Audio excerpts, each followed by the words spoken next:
Сайн бацгаана уу? Та бүхний өдрийн мэндийг хүргэе. Намайг Цэран гэдэг би анагаахын шинжлэх ухааны үндэсний сургуулийн 1-р курс оюутан. За, миний өнөөдрийн ихтгэлийн сэдэв болохоор хэл яриа биш хандлага харилцааг бүтээгдэг. За, хүн бүр өдөр тутамдаа хэн нэгэнтэй харилцаж ер нь бол ойлголцохыг хүсдэг. Гэвч бидний хоорондын ойлголцол зөвхөн гэрэнээс эхэлдэггүй, хамаардаггүй. За, өгвөл зүгээр л нэг ердийн дамжуулагч. Харин хандлага гэдэг бол жинхэнэ харилцааны жинхэнэ өнгө төрх юм. Заримдаа би чамд туслая гэсэн хоёр хүний амнаас энэ үг гарч лээ. Кисэн дээр ярилцахад за нэг нь болохоор зэрэг найз нь чамд туслаад өгөө, найз нь завтай, найз нь болгоод өгөө. Харин нөгөөд нь болохоор за алигээс болгочихъя. Энэ хоёрын хооронд маш асар их зүр байна.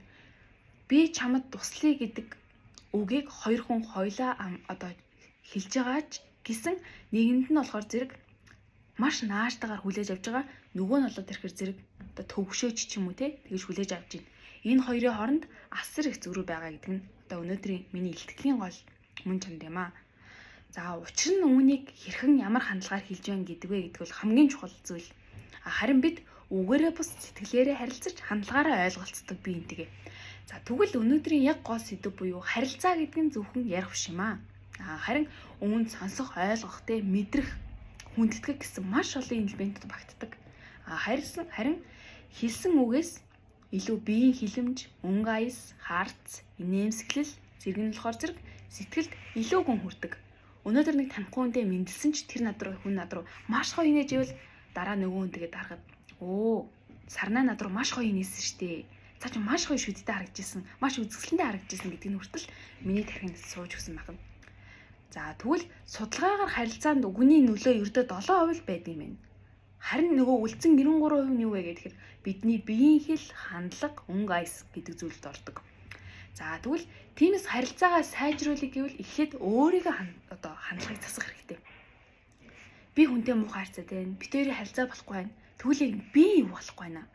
Би тэр хүн ямар мэдрэмж хүж байгаа бол би энэ хүн ямар хандлагаар хандж байна гэдгээ өөрийгөө чагнаж өөртөө ярилцах нь маш чухал юм байна гэж үзэж байгаа. За хүмүүстэй халуун талаанаар чин сэтгэлээсээ харилцаж тэгээ сонсож чаддаг байхад биднийг ойлгох хүмүүс өөрсдөө бий болоод ирдэг. За тэгэхээр харин түргэн зан тоомжиргүй өнгө аяс үл ойрсон байдал нь сайн харилцааг тасалдаг. За тэгвэл бид анагаахын чиглэлээр суралцж байгаа ирээдүйн мэрэгчлэнүүд за манай ажил зөвхөн мэдлэг ур чадвар мэдээж хэрэгтэй түүгээр хязгаарлагдахгүйгээр хүмүүстэй хэрхэн харилцаж байгаа нь ямар хандлага гаргаж байгаа нь илүү чухал гэдэг. Тэгээд эмч, эмзүүр, сувилагч хинч бай, ийдэг инээмсэглэлт, анхааралтай сонсох хандлага нь эмчилгээний нэг хэсэг болдог нь чухал юм аа. За тэгээд төгсгөлт нь болохоор дүгнэж хэлэхэд харилцаа бол зүгээр л нэг яриа биш харилцаа гэдэг бол зүгээр л нэг яриа биш, харин бусдыг хүнлээд, ойлгоод, мэдрэх тийм урлаг гэж авч үздэг юм байна. Тэгээд бидний хэлдэг үгнээс илүү яаж хэлж байгаа нь нөлөөтэй. За тиймээс бид өдөр бүрийн амьдралдаа өөрийнхөө хандлагыг мэдээж хүнтэй харилцахдаа зөв байлгаж харилцаагаа бүтээлчээр удирдах нь бидний нэг чухал хэсэг юм. За тэгээд бүх хүмүүс болохоор зэрэг сүлд нь гэж хэлье.